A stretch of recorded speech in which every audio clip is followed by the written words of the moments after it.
Hola amigos, ¿cómo están? Buenas tardes, buenos días, buenas noches, buenas madrugadas. Cuando quieran ver el programa, ya estamos aquí en Creativarte, un programa, un espacio para el arte, para la psicología y el psicoanálisis. Recuerda que yo soy Odette Margain, psicoanalista, y tengo algo de artista, ¿no? Y bueno, aquí está, miren, esto lo puede describir, ¿no? Aquí tengo cuadros que no son míos, ¿eh? Son de amigas. Y bueno, pues, recuerda, estamos en CEPAP, CPAPP, Centro Psicoterapéutico en Arte, Psicología y Psicoanálisis en Facebook y en Creativarte_ en YouTube, ¿no? Entonces, en CEPAP, pues cada vez voy teniendo más gente, gracias, seguidores, se los agradezco mucho. Nada más me faltan en YouTube, porfis, se los pido, vayan creciendo, ¿no? Para que me tomen en cuenta YouTube, ¿no? Y bueno, pues hoy vamos a tener 2 programas en este mes seguidos, Eti Kuferman y una servidora, en este mes de mayo, que empieza con el programa de hoy y luego ya verán la programación, cuál es el que sigue, pero tienen que ver con lo mismo, un tanto con lo mismo, con lo que hemos venido hablando ella y yo, con el silencio, con, con lo que no se habla. O sea, ya más bien ya hicimos un programa que es la, eh, lo que está enterrado, lo que está escondido. Y hoy vamos a hablar sobre la culpa del sobreviviente. Y bueno, pues ya sin más ni más le damos la entrada y la bienvenida otra vez a Eti Kuferman, que ya acuérdate que es doctora maestra en psicoanálisis de niños, adolescentes, adultos. Y bueno, pues ya es de la casa de Creativarte, ¿no? Entonces, Sí, bienvenida Eti. Y bueno, pues entrémosle al tema, ¿no? La culpa del sobreviviente. gracias Odette, buenas noches a todos, buenas noches o días a los que nos van a escuchar más adelante. Y sí, es un tema bastante importante, bastante difícil, bastante doloroso, pero qué bueno que lo vamos a abordar ahora. Y vamos a hablar de la culpa del sobreviviente. Vamos a empezar por definir de qué hablamos cuando hablamos de la culpa del sobreviviente. Y siempre va a ser un sentimiento, una sensación, una acción que tiene efecto por la falta, eh, es un afecto que tiene que ver por la muerte de alguien, ya sea por lo que hicimos o por lo que dejamos de hacer. Son las dos cosas. Y pues este proceso lo cargamos, o quienes cargan con esta culpa del sobreviviente, lo va a cargar a veces durante toda la vida, a veces durante un tiempo. Es parte de un duelo, desde luego, porque hay una pérdida previa. Y lo va a cargar después de haber sobrevivido un hecho traumático. Un hecho traumático que quien carga la culpa ha logrado pasar, ha logrado vencer, pero hay otras personas que no lo lograron. Entonces, frente a esta situación, surge un sentimiento muy especial que es la culpa del sobreviviente. Ahora, ¿cuáles son las consecuencias de este trastorno? Yo creo que es muy claro, que está quedando muy claro lo que es la culpa del sobreviviente, ¿no? Pero ¿cómo se manifiesta? ¿Cómo sentimos o cómo siente la persona que lo vive? ¿O cómo puede ser detectado en otras personas eh, cuando se enfrentan a alguien que carga con una culpa? Bueno, a veces Es difícil decir que esto es la culpa del sobreviviente, porque la reacción es muy parecida a la de una situación de estrés postraumático. Viene la muerte de un ser querido, no lo podemos evitar, no lo pudimos evitar, o creemos que hubiéramos podido evitarlo, sin embargo la persona ya no está. Y entonces la persona que lo vive, pues empieza a manifestar todas las características que vemos en las pérdidas. La tristeza, la depresión, el anhelo de que el otro vuelva, todos estos puntos de los que ya hemos hablado en ocasiones anteriores, y creo que en esta ocasión ya no vale la pena repetir para centrarnos en otras cosas. Y en otras cosas que tienen más que ver con la culpa del sobreviviente. No siempre que hay una muerte uno siente culpa. Es sí un sentimiento muy común y generalmente aparece, pero puede durar unos minutos también. Siempre que perdemos a alguien, sentimos que pudimos haber hecho más. Esto es algo inevitable, que no hicimos lo suficiente o que no nos comportamos a la altura de la situación. Pero estos son sentimientos naturales, normales, que pueden surgir ante la pérdida, pero que no tienen que estar todo el tiempo. Se convierte ya en culpa, en una, digamos, en una reacción ya más patológica, cuando esto está acompañando siempre. Y lo vemos también en el discurso de la persona que perdió a alguien, que a veces lo dice claramente, es que yo pude haber hecho otra cosa, yo pude haber consultado con otras gentes si se trata de una enfermedad, yo pude haber llevado a esta persona con otros médicos, yo pude hablar con él, yo pude convencerlo de que tome tal tratamiento, o yo pude convencerlo de que no vaya a tal lugar. O sea, siempre hay esta sensación de que yo hubiera podido evitar la pérdida. A veces la culpa surge también ante la muerte de alguien, pero porque somos testigos de la muerte de los otros. Esto es muy interesante porque yo creo que todos lo hemos vivido. Entonces nos ha pasado que podemos ver un accidente y no hacer nada. Y no hacemos nada porque a veces es imposible. No es posible. Hubo un accidente a 3 cuadras de donde estamos, pero lo vimos. Entonces también queda un poco esta sensación, debí haber corrido, debí haber hablado por teléfono, queda un poco esta sensación como testigo de la muerte de alguien que hubiéramos podido evitarlo. Ejemplos hay miles, ¿no? Muchas veces callamos cuando sabemos que algo va a pasar, no lo decimos cuando creíamos que debíamos haberlo dicho, y pueden pasar muchas cosas. Y se distorsiona el sentimiento de tal manera que a fin de cuentas lo que sentimos es que nosotros tuvimos la culpa. A veces es cierto, a veces no lo es. Pero aquí lo importante no es la objetividad del caso. Aquí lo importante es lo que el sujeto siente cuando vino la pérdida, ¿no? Que pudo haber hecho otra cosa. Aunque solamente haya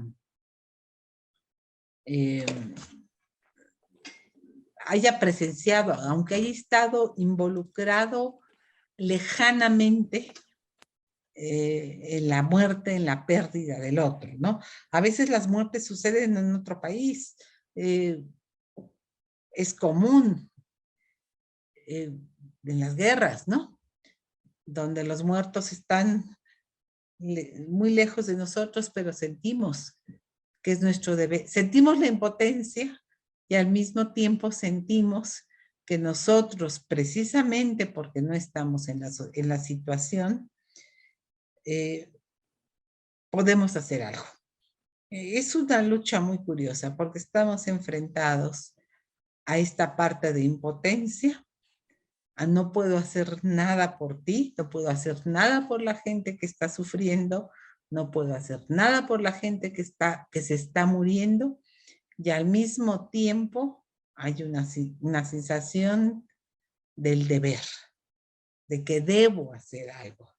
Y si a estas personas les pasa algo, esta situación va a tener que ver mucho conmigo, con mi negligencia a actuar de otra manera.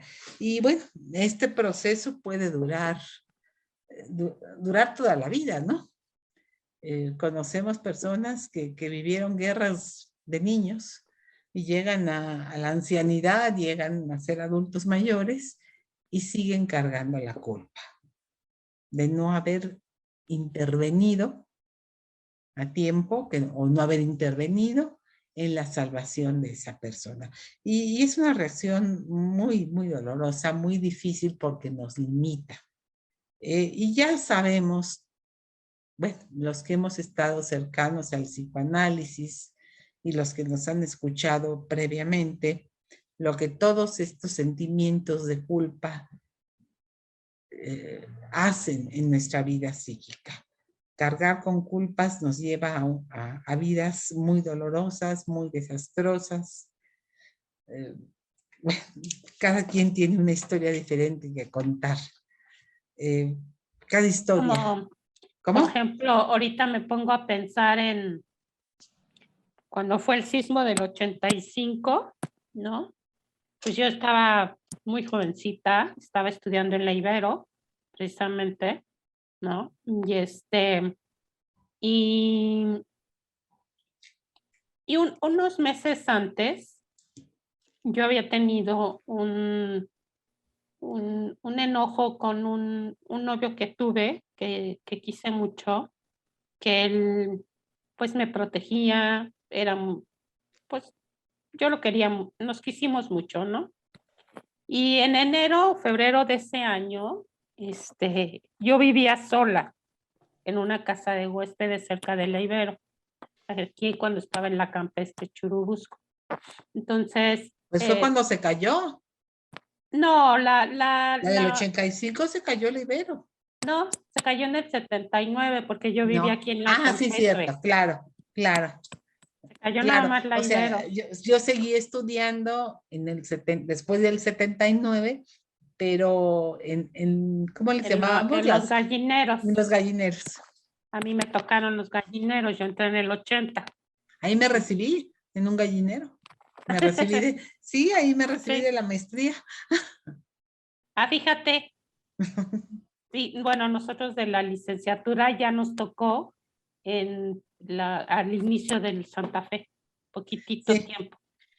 Y bueno, en enero, febrero, él me había dicho, como vivía en casa de huéspedes, sí, ya lo he contado en muchas otras conversaciones, pues yo tenía problemas en mi casa, ¿no? Entonces yo había decidido, bueno, yo no, habían decidido mis papás que yo mejor me tenía que ir, ¿no? Entonces, pues me fui. Sabia decisión. Sí, entonces yo me fui porque me sacaron, ¿no? Y él, me acuerdo que me había dicho que por qué no me iba a vivir con él, ¿no? Y obviamente yo le tenía muchísimo miedo a la constancia objetal, si lo hablamos desde Winnicott, ¿no? O sea, la presencia objetal, a esa permanencia, a esa responsabilidad, a ese compromiso. La relación fija, a permanente. La relación ya así comprometida, ¿no? Entonces, cuando él me lo dijo, yo más bien lo sentí como un agravio, porque yo dije, ¿cómo me dice que me vaya a vivir con él si me debería de decir que me case con él? Cuando ninguno de los dos me hubiera ido, ¿verdad? O sea, después lo pensé. Pero en ese momento... así nos educaron. No, a mí no.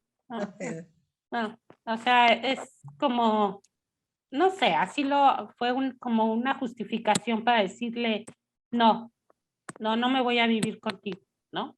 Entonces, Eso fue en enero, febrero, por ahí, de ese año. En junio nos enojamos, nos distanciamos. En agosto nos encontramos en un antro, que antes se le decía disco, que íbamos mucho él y yo. Y me acuerdo que me dijo, ven, vamos a bailar. Le dije, sí, vamos a bailar, ¿no? Y entonces me dijo, te extraño mucho. Le dije, yo también te extraño mucho y te quiero mucho.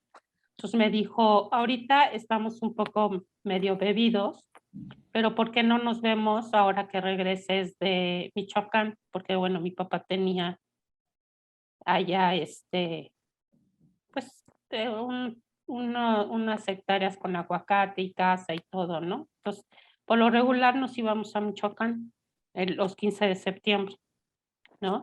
Entonces, le dije, sí, regresando, hablamos. Entonces, que habré regresado el 17, 18, no sé, por ahí. No lo busqué, no lo busqué. Más bien al que me buscó fue el papá de mis hijos, que tiempo después fue con el que terminé, ¿no? Y el 19 es el sismo y el 20. Pero el 19 de septiembre. Sí, ajá, o sea, yo te digo que fue en finales de agosto, principio de septiembre que él y yo nos encontramos. Él me dijo, ahora que regreses de Michoacán, hablamos. O sea, dio como 15 días, ¿no? Así como para que nos viéramos. Y le dije, ok, regresando de las fiestas patrias, te busco, nos buscamos, quedamos. Yo no lo busqué, él no me buscó, y el 19 apareció el temblor, y así lo escribí, ¿eh? El temblor llegó y nunca más te volví a ver. O sea, el temblor llegó y lo que pudimos hablar nunca lo hablamos. Pero él sobrevivió. No, el 20 me entero que murió, me entero que lo sacaron vivo, sin piernas, y al poco tiempo falleció. No, bueno, yo el 20 estaba con el que fue papá de mis hijos, de una amiga, muy amiga mía, y cuando lo oí que lo hablaban así bajito, es que falleció Armando, lo sacaron, ¡Qué ¿no? terrible! En ese momento fue cuando dije, ¿qué pasó? Y yo empecé a gritar como loca, pero literal, Eti, como loca, o sea, Claro. es que yo me hubiera muerto, es que yo me hubiera muerto, yo me tenía que haber muerto, gritaba, ¿no? Y una señora, obviamente, pues por la misma estrés de todos, me gritó que ya me callara, ¿no? Pues sí, ¿no? Con toda la razón, pero en ese momento, pues yo estaba desquiciada y yo gritaba eso. Y luego nos fuimos un grupo de cuates y mi súper amiga a casa de un amigo y no, yo me puse, pero mega hasta atrás, ¿eh? Pero hasta atrás. Y yo lo que me acuerdo es que yo decía, es que yo me tuve que haber ido con él. ¿Por qué no estuve con él? ¿Por qué no me fui con él? ¿Por qué no me fui a vivir con él? Yo hubiera muerto con él, esto que dices, si lo hubiera aceptado, igual y no hubiera muerto, ¿no? O yo me hubiera muerto, o estaría con él. Todo eso lo dije ese 20 de septiembre, gritando, ya bien tomada. Y luego en el 86, en febrero, el día de mi cumpleaños, él siempre me festejaba mi cumpleaños, ¿no? Él me hacía festejos, él contrataba lugares y me hacía festejo. Y ese año, el 86, ya había salido la canción esta de Juan Gabriel que le escribió a su mamá, ¿no? Amor Bueno, eterno, ¿no? Amor Eterno. Bueno, yo renté una casa en Cuernavaca, hice allá una comida, que llegaron pues no sé cuántas personas, me llegaron muchísimas flores pero me volví a poner bien, bien borracha y la canción de Amor Eterno era una y otra y otra y otra y otra vez. Me decían, pero es mi fiesta, pónganmelo otra vez. Y así Es el duelo aunado a esa culpa de que no estuviste con él, ya sea para morir con él o ya sea para rescatarlo de la muerte. Y te adelantaste con un tema que yo también quería tocar ahorita, que la culpa del sobreviviente también tiene mucho que ver con la incapacidad que tenemos, pues, de despedirnos. O sea, no es lo mismo la posibilidad, cuando sabemos que alguien va a morir, que no sabemos cuándo, pero sabemos que hay una condena, ya sea una enfermedad terminal, por edad, no importa, pero que también sabemos, por muy doloroso que sea, que estamos frente a una ley de vida y que la persona se va a ir y que estamos justo en un tiempo que permite la despedida. Entonces, eso aligera el duelo y aligera la culpa del sobreviviente. Pero cuando no la hay, cuando la persona de repente se va y minutos antes había estado con nosotros, pues es muy difícil escapar a la muerte, a la culpa. O bien, como decía yo, casos más cuando somos testigos, ¿no? Como en el caso del Holocausto, en el caso de Hiroshima, de Nagasaki, de todas las barbaries, de todos los genocidios, que aunque no estábamos ahí, pues como lealtad, como identificación con la raza humana, queda esa culpa de haberlo permitido. Entonces, digo, no en todos, claro, o sea, no voy a regresarme ahorita a hablar de las instancias psíquicas, de la creación de la culpa, del superior, de todo eso que sabemos también, pero hay gente más proclive a sentir culpas. Entonces, pues uno se engaña. O sea, decía Freud que la culpa es previa al hecho, ¿no? Ahí está la culpa buscando un hecho para poderse pegar. Entonces, cuando sucede, sí, cuando suceden estas cosas, pues está la culpa. Y a veces de una manera muy justificada. Y como decía yo hace un rato, todo esto es parte de un duelo. Pero fíjate que esto que dices del que busca la culpa, ¿no? Pues sí tiene que ver con ese super yo, ¿no? O sea, esa grandiosidad. Por eso Freud decía, ¿no?, que la culpa es previa al hecho. Es esa parte grandiosa, ¿no? O sea, porque en mi análisis recuerdo que me hicieron ver y reconocer en uno de los análisis que tuve que ni que hubiera sido yo Dios para poderlo lograr salvar, ¿no? Claro, O sea, pero eso no lo piensas, no es tan racional. ¿qué voy a andar, o sea, qué voy a andar pensando eso, ¿no? O sea, y cuando me lo dijeron, o sea, que me confrontaron con esa realidad del narcisismo, ¿no? Pues sí se me hizo una barbarie que me lo dijeran de esa manera, ¿no? Yo creo que sí hay una parte narcisista que nos lleva, ¿no? Por supuesto, que nos lleva a pensar. Pudimos evitar, que nosotros teníamos los elementos para evitarlo. Por eso la culpa es previa. Sí, pero para personalidades narcisistas es muy diferente, ¿no? Cuando ya son estos trastornos de personalidad narcisista donde la culpa es, o sea, ya ves que la personalidad narcisista es un yo, ¿cómo se dice? Un yo grandioso con un yo inferior, ¿no? Un yo culpable, ¿no? Un yo que no puede. Entonces, es muy distinto a cuando uno tienes los recursos narcisistas normales y sientes como, ¿por qué no lo pude hacer, no? Normal, como el médico.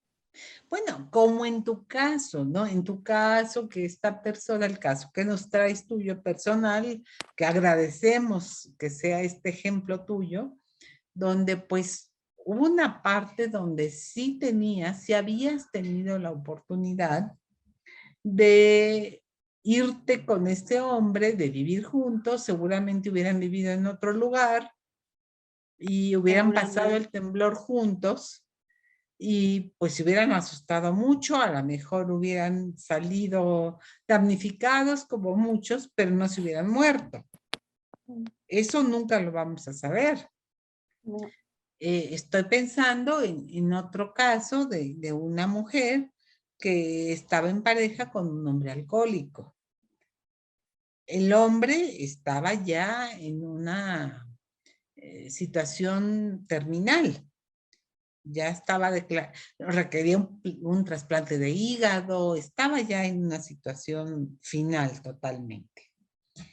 Y era muy poco lo que esta mujer podía hacer por él, porque el hombre además no lo permitía. Quien haya tenido la oportunidad de convivir de cerca con un alcohólico, pues sabe lo difícil que es que el alcohólico haga caso, ¿verdad?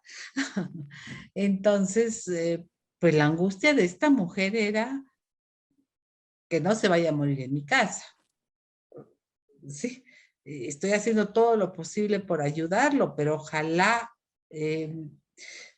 quiera salvarse, ojalá quiera ir al hospital, ojalá, mil cosas. Eh, pero sabían, incluso esta mujer recurrió a los grupos de Al-Anon y sabía perfectamente que su pareja se iba a morir y sabía perfectamente que ella no tenía las herramientas ni los recursos para detenerlo. Y sin embargo, en el momento que él muere, que ya murió después de algunos meses de que estaban separados y muere lejos de donde estaba esta mujer, le entra ya una culpa tremenda. Es que le debía haber dicho esto, le debía haber dicho aquello, debí yo haber recurrido a mis ahorros, imagínate a qué nivel, debería yo haber buscado el suficiente dinero, recurrir a la familia de él para que lo internen en una clínica, que ya lo habían internado anteriormente y no había servido para nada, pero todos estos pensamientos aparecieron, ¿no? De todo lo que ella debió haber hecho para evitar una muerte que, como la obra de García Márquez, era una crónica de una muerte anunciada. Yeah. Lo que no se sabía era la fecha, pero era la crónica de una muerte anunciada. Era la claridad que tenía esta mujer de que no podía hacer nada. Incluso lo había escuchado en Al-Anon, que es la parte familiar de Alcohólicos Anónimos. Había escuchado a cantidad de familiares diciendo, a mí también se me murió mi mamá, mi papá, mi pareja por alcoholismo. Y sin embargo, en el momento de la muerte, la culpa apareció. Afortunadamente pudo ser una culpa que pudo ser elaborada. Y ahí estaba mezclada, como en todos los casos, con el duelo, ¿no? Con la pérdida de un ser querido. Pero Sí. la culpa se fue. ¿La ¿Sí? culpa se fue? ¿Cómo que se Se fue fue? diluyendo. O sea, No permaneció. Llegó un momento en que ella entendió, pues, que estaba muy limitada, ¿no? Que la muerte de este hombre no era responsabilidad de ella. Pero pues constantemente nos estamos encontrando, lo hemos hablado en sesiones pasadas tú y yo, de la culpa de los sobrevivientes, de que sobrevivieron una guerra. sí. Y creo, bueno, este tema surgió precisamente en nuestro encuentro pasado, cuando hablábamos precisamente de Sí, todas estas pérdidas y de la culpa que dejaron en todos los que pudieron sobrevivir. que nos basamos en la película de Almodóvar, ¿no? Y que de Claro, ahí salió el el interés tema, por este tema, ¿no? Que es ¿sí? Con la memoria histórica, hablando de la memoria histórica, pues recuperar la memoria histórica es de alguna manera trabajar con la culpa del sobreviviente. exacto, exacto. O sea, ese miedo a... Es como ahorita estoy pensando, ¿no? En alguna ocasión fui a una jornada o un evento que hubo en el APM ya hace algunos años sobre, sobre el Auschwitz, ¿no? Algo era relacionado con algo sobre el Auschwitz, ¿no? Y ahí se habló de cómo muchos sobrevivientes de los campos de concentración, para que no se olvidara de lo que ellos habían vivido, porque tú sabes bien que los sobrevivientes también de los campos de concentración tenían como objetivo también sobrevivir para contar lo que habían vivido, ¿no? Pues por eso sobrevivieron, porque encontraron una motivación. Y, eh, y, y de ahí, me acuerdo que se habló de que ya ves que les ponían el número famoso, ¿no? Bueno, Entonces dejaban lo de tatuaban, existir. el tatuaje. Me acuerdo que creo que se llamó algo así como sin nombre o algo por el estilo, no me acuerdo, pero por ahí, ¿eh? Porque ¿Pero qué? ¿El evento? el evento, sí, sin nombre, o sin rastro, o algo así relacionado a que dejaban de tener nombre para pasar a ser un Un número, número. ¿no? Entonces, que muchos lo que hacían, por ejemplo, contaron el caso de uno de que sobrevivió, que se puso encontró una tabla o algo y se lo puso en donde estaba su número y hizo un dibujo o hizo algo para que se recordara de que él no era ese número, sino que él era Una persona. una persona con un nombre, ¿no? Entonces, y que así muchos le hicieron, ¿no? Porque también, ¿qué culpa es?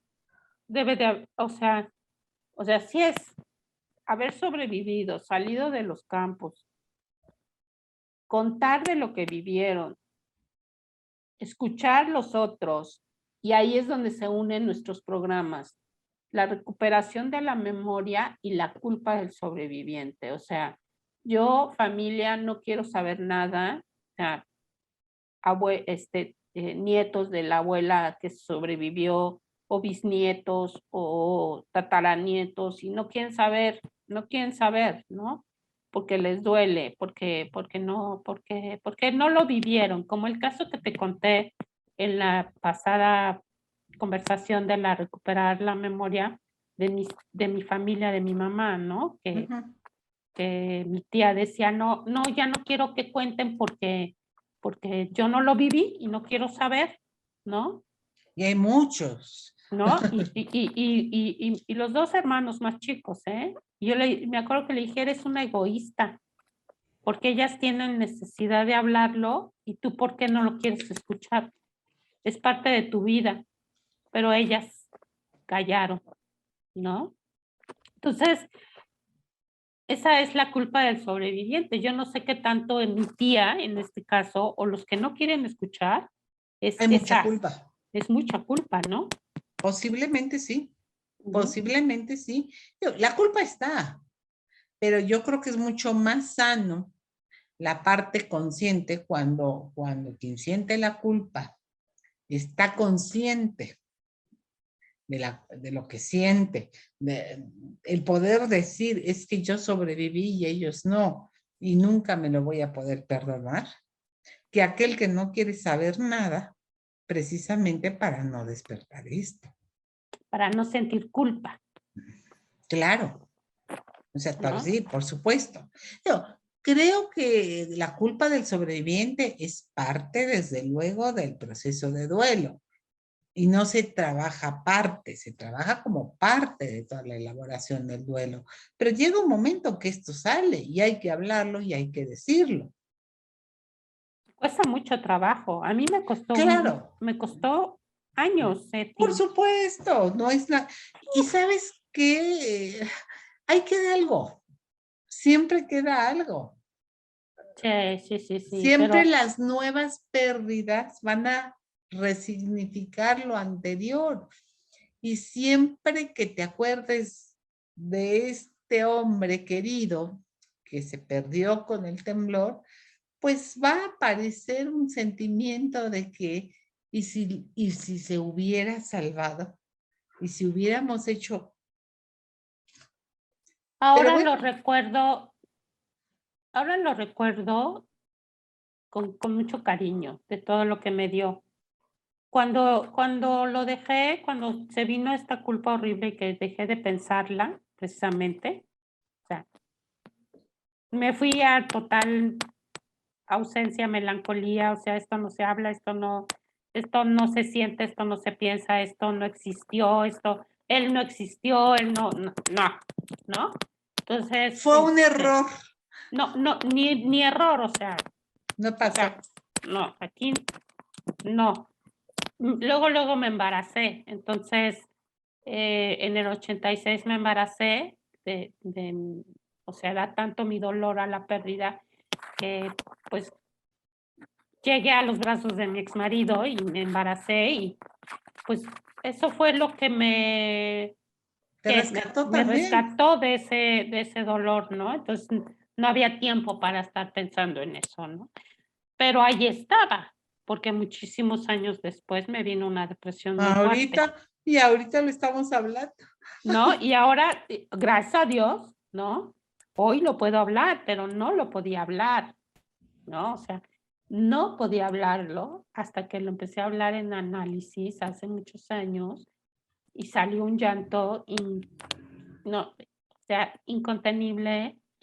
Y hoy ya lo puedo hablar y ya me siento tranquila, ya me siento en paz, pero sí cada 19 de septiembre, cuando sonaba la chicharra esa que me choca, que recuerda el temblor, es, Cada año suena. sí, cada maldito año suena esa maldita Y como chicharra. además tuvimos dos temblores en un 19 de septiembre, No, peor. Pero fíjate que qué curioso, este último temblor me vino a resolver el pasado. claro, porque te dio los elementos, si ya estabas mucho más fuerte psíquicamente hablando. Entonces, al volver al mismo suceso, eh, lo reparaste. Fue Sí, una reparación. lo reparé quizá porque mis hijos sobrevivieron, porque gente que conozco sobrevivió, porque no hubo pérdidas, porque no, o sea, sí, se reparó. Fue la Cuando oportunidad de años, reparar. sí, porque años anteriores era maldito chicharra, ¿por qué me tienes que recordar este maldito día de hace tantos años, no? Pero Así, ¿no? ahorita entiendes, y esto yo creo que es importante transmitirlo, ahorita entiendes la importancia que tiene el recordar, Así, sí, la sí. importancia que tiene esta maldita chicharra, porque aunque durante muchos años te hacía sentir dolor, también te permitió llegar al momento en que digas, ya lo elaboré. De Y si tanto no hubiera repetir, existido, y si no hubiera existido esta maldita chicharra, no hubieras tenido la oportunidad. eso sí, como dices tú bien, ¿no?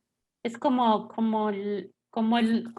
el del holocausto, ¿no? O sea, ve el número y yo creo que va a llegar un día en que va a aceptarlo, ¿no? O sea, Ujú. no lo sé, no. no he conocido a nadie con una experiencia así. Bueno, son experiencias que nunca se van a terminar de elaborar, pero por lo menos la gente pudo rehacer su vida. La gente que perdió hijos, que perdió familias, pudo después de la guerra volver a casarse, volver a tener otros hijos y vivir una vida más. Bueno, algunos no lo pudieron hacer, ahí ya también entran factores personales, Ahí es pero donde yo he visto y conocido y escuchado que, porque me gusta mucho ver documentales con respecto a la Segunda Guerra, el Holocausto y todo esto. eh, me- m- Siempre me ha interesado mucho saber cómo es que lo lograron, ¿no? O sea, y cómo es no que lo solo fue el lograron. Holocausto, el siglo XX se caracterizó por la cantidad de genocidios que hubo. Pasa, Como los de Siria, Armenia, los Armenia, armenios, Chechenia. bueno, estos ya son más recientes, lo que está pasando ahorita en Ucrania. Y son gentes, pues, una cosa que vemos todos los días en cualquier noticiero, es la gente que tiene que abandonar Ucrania y deja familiares en Ucrania. Sabemos ahorita que una de las cosas eh, que se están haciendo, Zelensky lo pidió, es que salgan las familias, salgan las mujeres, salgan los hijos, pero los hombres en edad militar se queden a luchar. Entonces, imagínate lo que sienten todas esas mujeres, todos esos niños, todos esos hombres mayores que salen de Ucrania, salvan la vida, pero también saben, no, o no saben más bien, cuál va a ser el destino de los familiares que se quedan ahí. Sí, qué doloroso. Algunos sobrevivirán, otros no, pero la culpa que toda esta gente debe sentir, por eso muchos no se han querido ir, a muchos los han tenido que obligar a salir de Ucrania. Es que es muy difícil la separación, Claro, y es muy ¿no? difícil asumir la culpa que te da que tu marido o tus hijos que están en edad militar se queden en un país y que a lo mejor mueren.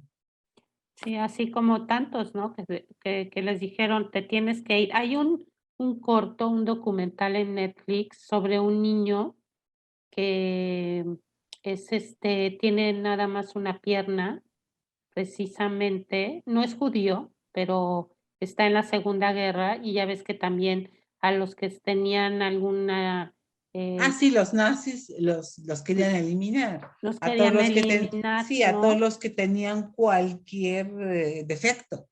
Y este niño, su mamá era la maestra de la escuela, eran rubios, ¿no?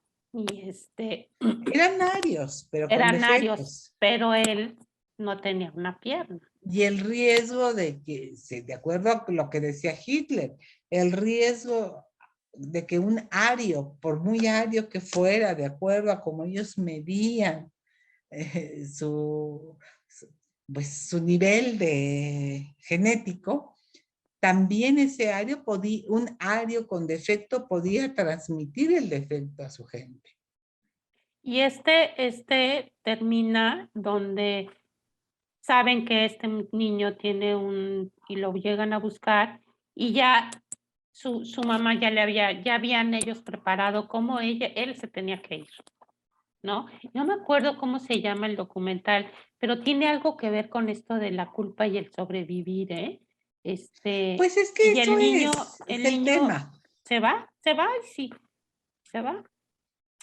es el tema. Bueno, Eti, pues creo que juntando con el programa Claro, pasado, ¿no? Que hablamos de la memoria la histórica, en la recuperación histórica, de la memoria histórica. ajá, y lo que nos da la culpa del sobrevivir, pues sí, son temas pues que nos conmueven, que a mí siempre me han conmovido, quizá porque pues somos analistas. Somos seres humanos, Somos seres claro. humanos, Somos seres analistas. humanos y encima somos personas, pues, que nos hemos dedicado a estudiar el alma humana. Y que nos hemos dedicado a estudiar nuestra propia alma también, ¿no? También.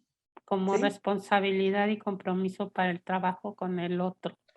Finalmente estamos hablando de duelos. De duelos que siempre... La culpa del sobreviviente, pues es un punto más dentro de la elaboración de los duelos. Y bueno, pues muchísimas gracias. Hoy sí fue un programa más corto porque Bueno, normalmente... pues es que está bien. Además es muy doloroso, es muy doloroso. Vamos a dejarlo aquí para no hacer más daño. ¿A quién? ¿A nosotras? No. Es a quien, ahora sí a quien corresponda. A quien corresponda. Bueno, pues muchísimas gracias, Eti. A ti, Odette, como siempre, muchas gracias y pues continuaremos con otro tema. Sí, ya pensaremos de que le vamos a dar vuelta al ¿cómo se llama? Al como que se tuerca, a la tuerca, las vueltas de tuerca. ¿no? Mira, yo quisiera que aprovecháramos también para pedirle a la gente que nos escucha que nos sugiera temas relacionados con lo que estamos oyendo. Exacto. Con lo que les estamos diciendo. Ojalá, ¿no? Que se animen a lo mejor no se nos ocurre a nosotros, pero sí a la gente que nos escucha. Pues ojalá que se animen. Sí, yo los invito. Yo los invito a todos a que nos sugieran temas y pues nos ponemos a estudiar y hacemos todo lo posible por transmitirlo. Ok, pues ya está, ya lo sugirió Eti. Y Eti, ¿quieres dejar tus datos? Claro que sí, soy la doctora, ay, ya tragué agua. Soy la doctora Eti Kupferman y me encuentran en el consultorio o por las redes. Mi teléfono es el 55 55 06 54 43. Bueno, pues muchísimas gracias a ti y gracias a ustedes por estar aquí con nosotros. Y bueno, pues ya saben, estamos en CEPAP y en Creativarte-Bajo en YouTube y en Facebook. Y bueno, pues muchísimas gracias y pues buenos días, buenas noches, buenas tardes. Buenas noches por hoy, en este momento. Buenas noches. Muchas gracias. Gracias. Bye. Hasta luego.